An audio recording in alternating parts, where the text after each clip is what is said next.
Greetings from Hannah Jamal of Spicer Jamal. We are on a family vacation. Toddler is connected to the iPad behind us. Infant is asleep next to the dog on the other side of the room. And we're staying at this gorgeous place called Mike's Beach Resort. Look at that view. Tonight, we're gonna be making a Citra Queen flavored oyster chowder, because ironically we're driving up and I was like, Hama Hama, that sounds familiar, and we discovered it's the Hama Hama Oyster Company right down the road. So stop by. They already had some smaller ones ready to go, and the smaller ones are good because you don't have to cut them, because when you want chowder you don't want big ones, you know. So these are the perfect size. We went with the Citra Queen because it's got the obviously the lemoniness and then like all the herbs and stuff like that, and works well with creamy chowder too. So we'll see how it goes. All right, so we started with obviously butter. We always bring salted butter on our journeys because it keeps better. Obviously it's preserved with salt.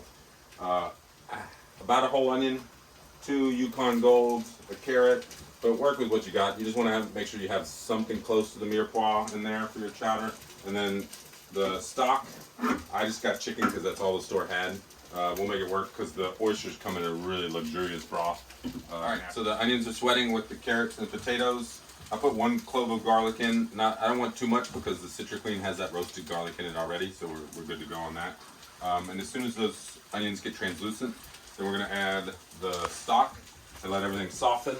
And then towards the end, I actually got a little smoked salmon too, because I was just really excited. That was before I discovered the Hama Hama were here. So we were just gonna have smoked salmon chowder. So I'll put some of that in and then save half in case the kid doesn't want chowder. Yeah, and this it shouldn't take too long. And then fortunately we had some green onions, so we can finish with that, so it's not too drab looking. But yeah, check in later. We're on our accommodation this evening.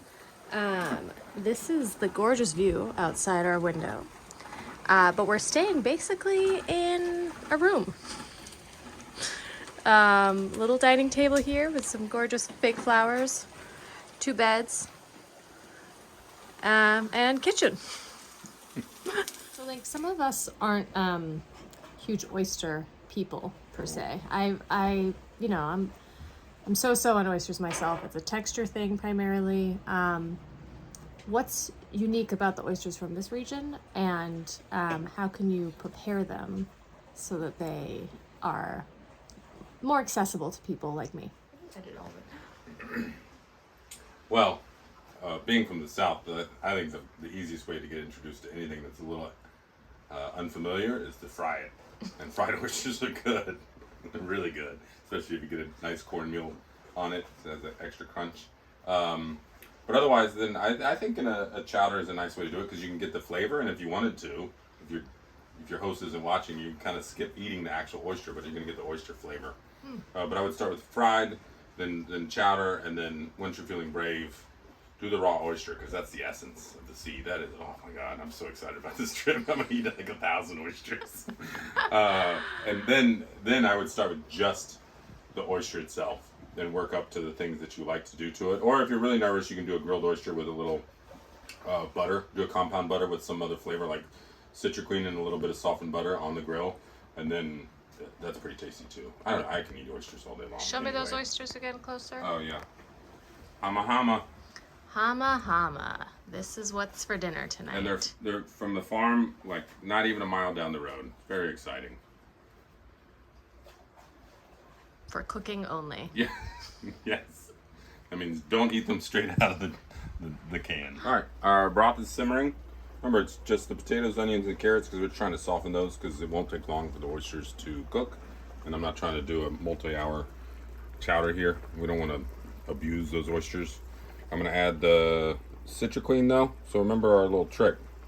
We're looking at a little over half. There, that's about a half of a tablespoon. We'll start with that. You can always add more. You can't take it out though, so work your way up. Just test the flavor on this. This is just the broth, the potatoes, carrots, and onions, and then we'll start adding salt. It smells good. All right, we added the Citra Queen, and then the potatoes are already softened, the carrots are softened, so the next step was the oysters and their broth, if you will. That's when you want to turn your heat down. You don't want to boil the oysters. You want to like poach them. And since everything's cooked through, we're good. And I forgot to mention, we used about probably, I don't know, a few ounces of that smoked salmon. And I almost treated it like bacon. This is not smoked salmon. It is smoked salmon. So describe how this is not like what you see in the grocery store when you're buying. I think a lot of people confuse cured, like gravlax, with smoked salmon. So this is like a whole fillet. What you see is sliced thinly and salted for a long time. It's just treated very differently. And this is probably also a hot smoke. Sorry, that's the difference. A cold smoke and a hot smoke are very different things. So you can even, the easiest way to tell is the fat has started to leave the salmon. You know when you cook it at home sometimes, and if you're not doing it right, too much of that exudes, the bitumen, I think it's called. Anyway, like you can see the fat leaving. That means this is probably a hot smoke. That's a good question. I know. Heavy cream to finish off. Again, don't want boiling. Low temp. Get some nice color change. There we go. And we'll let that simmer. Sorry. We'll let that simmer for probably 5 minutes. But everything's cooked at this point, so we're just wanting it all to meld together. Wait and see. Oyster smoked salmon stew with Citric Queen. And there's no ladle, so we use a coffee mug. Oh, that looks so good. Yummy. Let me get you some saltines. Thank you.